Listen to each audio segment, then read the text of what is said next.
The night that holds you, redefining rest.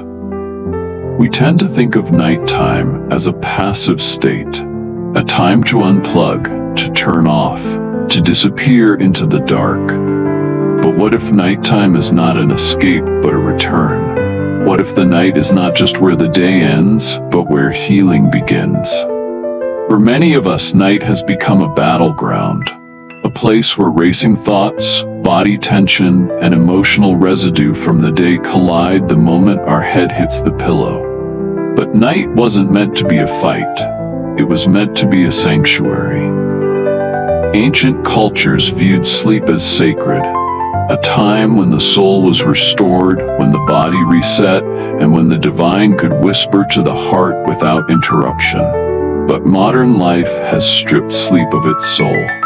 We go to bed with devices in hand, minds buzzing, and hearts heavy with unresolved stress. No wonder rest feels impossible. To reclaim your sleep, you must first reclaim your night. This begins with intention. How do you greet the darkness? Do you resist it, fear it, resent it, or do you receive it as a gift? Your body responds to how you frame the night. If you dread it, your nervous system remains on alert. But if you honor it, if you see the hours after sunset as holy, your body will begin to soften. This reframing doesn't happen overnight. It begins with rituals. Not rigid routines, but small, sacred acts that say to your body, you are safe now. This could be dimming the lights and playing soft music. It could be journaling by candlelight. It could be reading something that calms your spirit. It could be a prayer that names your fears and hands them to God. The power of night isn't in its silence, it's in its softness. When you begin to trust the dark, you begin to hear what you've been too busy to notice in the light. Your breath, your heartbeat, your longings, your body's quiet invitation to rest. In the next part, we'll explore how your bedroom, the space itself, can become a healing environment, not just a place where you sleep, but a place where you restore. The sanctuary effect, turning your bedroom into a healing space. Your bedroom should be your retreat, not your storage unit. It's where your nervous system should exhale. But for many, the bedroom is cluttered, chaotic, or sterile. It's the catch-all room. Laundry piles, tech chargers, to-do lists stuck to the wall. And every object sends a message. A messy room says, there's work to do. A screen says, stay alert. A harsh light says, you're still on. To sleep well, your environment must whisper, you can let go now. This doesn't mean your room has to look like a spa, but it does mean every choice you make about that space should answer one question. Does this make my body feel safe? Start with light. Bright overhead bulbs tell your brain it's still daytime. Switch to warm, dim lighting after sunset.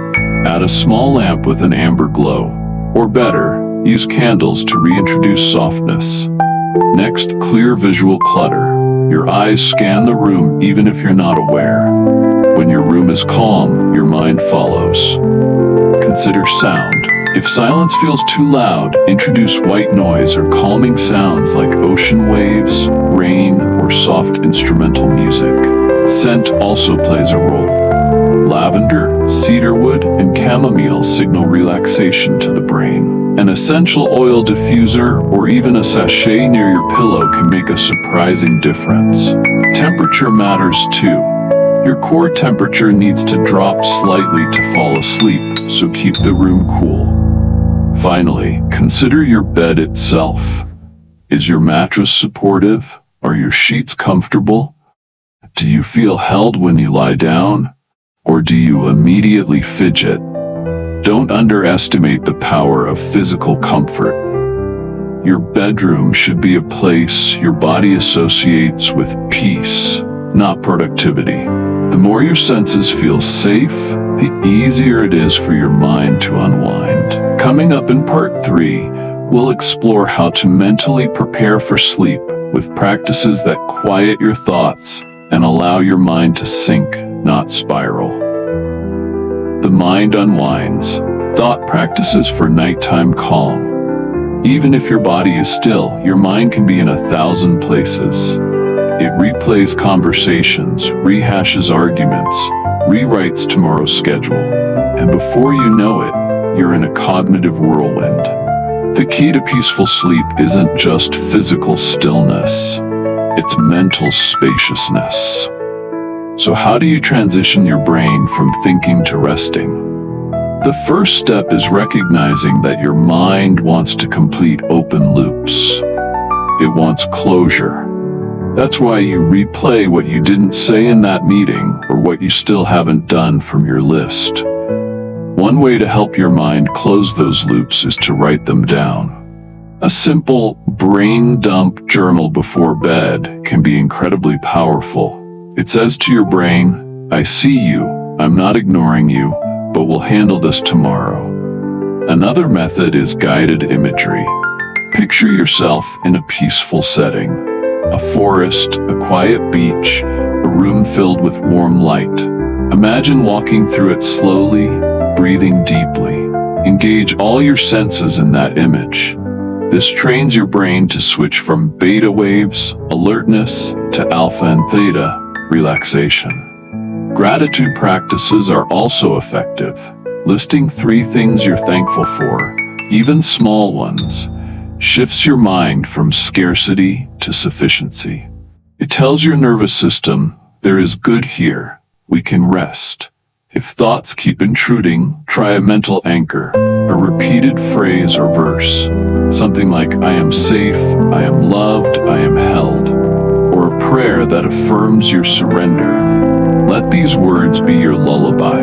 You're not trying to force your mind to sleep, you're inviting it to release. And the more often you practice, the more quickly your brain will learn the path back to stillness. In our final part, we'll bring it all together, a nightly rhythm of healing that integrates body, space, and spirit. A rhythm not just for sleep, but for soul-deep restoration. The rhythm of release, a nightly ritual for renewal. Healing sleep doesn't happen by accident, it happens by rhythm. And rhythm is born from repetition, not in a robotic way, but in a soulful way. Your nervous system craves predictability. When you give it a familiar sequence of cues, it responds with relaxation. It says, I know what this means. It's time to let go. So what might your rhythm of release look like? Maybe it starts with a digital sunset, powering down screens an hour before bed. You light a candle.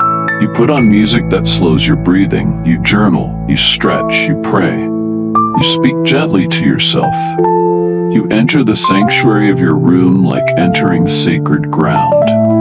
You do not rush. You are not escaping the day. You are honoring the night. These rituals don't have to be long, but they must be consistent.